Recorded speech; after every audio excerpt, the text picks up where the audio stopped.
Breaking news, the new school year just beginning, of course, and today the news coming in of a deadly school shooting. 2 students and 2 teachers killed. Authorities say it was a 14-year-old student. He is now in custody.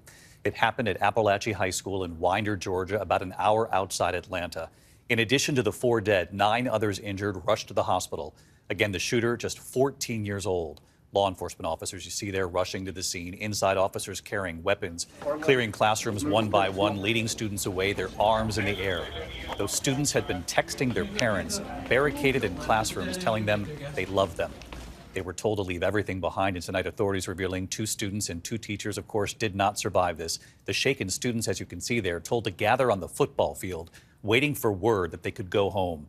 Parents and loved ones, desperate for the news, you can see them racing to the school to find their children. Authorities have now identified the suspect tonight and say he will be charged with murder as an adult.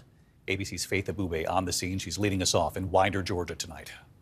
Tonight, terrifying scenes that are now all too familiar. Students pouring out of a school after a 14-year-old fellow student allegedly opened fire. State, local, and federal law enforcement racing to Appalachia High School in Winder, Georgia, northeast of Atlanta, just before 10:30 this morning. 2 students and 2 teachers killed, 9 other victims taken to the hospital. The suspect surrendering to authorities without a struggle. The shooter is in custody. His name is Colt, that's C-O-L-T, Gray. He is a 14-year-old student here at the high school. He will be charged with murder and he will be tried as an adult. Single file line down this aisle right here after this deputy. Sophomore Alexandra Romero shooting this video as officers led students to safety from inside the darkened classroom. Let's move with purpose, come on. It was a small little ball of us, like all holding each other, and I remember like my friends crying. They were all scared, and then 2 police officers came in with their guns, telling us not to move, that it's still not safe. At first, Joshua Malik thought it was a drill. It was very quiet. A lot of people were crying. It was like everybody was scared, and people were screaming, calling their moms and everything. And the teacher was making sure everybody was he was trying to keep the class calm and everything. A text message from student Ethan Clark to his mother, Erin. School shooting right now. I'm scared. Please, I'm not joking. Mom responding instantly. I'm leaving work. Ethan writing, I love you. The students taken out to the football field, some forming a prayer circle. All other schools in the area locked down. Everybody came to get their children.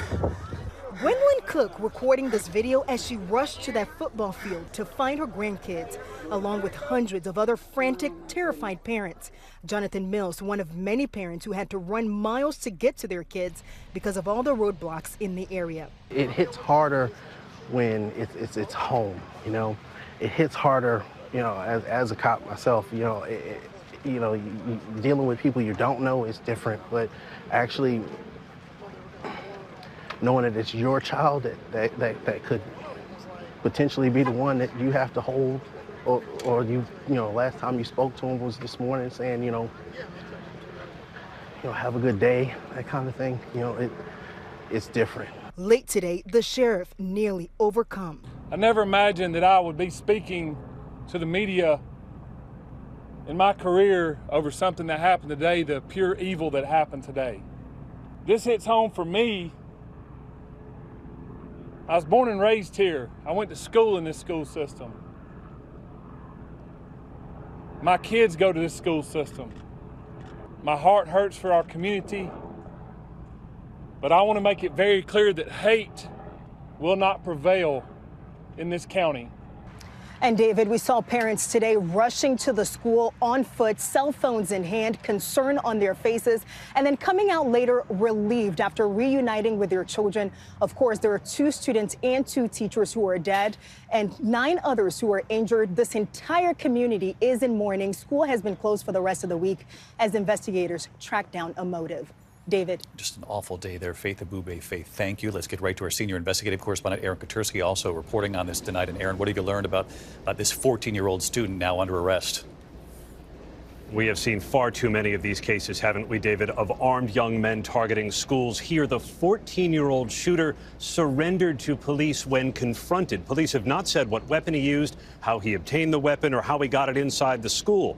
Sheriff said it did not appear that Colt Gray had been targeting anyone specifically or had connections to the 2 adults and 2 students he allegedly killed. The suspect has been answering questions. Investigators have been talking to his parents, but they're quick to point out they do not yet know why he allegedly attacked his school. And David, the sheriff, said he may never know.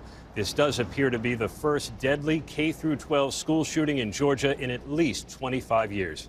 David? Aaron Gatursky on this as well. Thank you.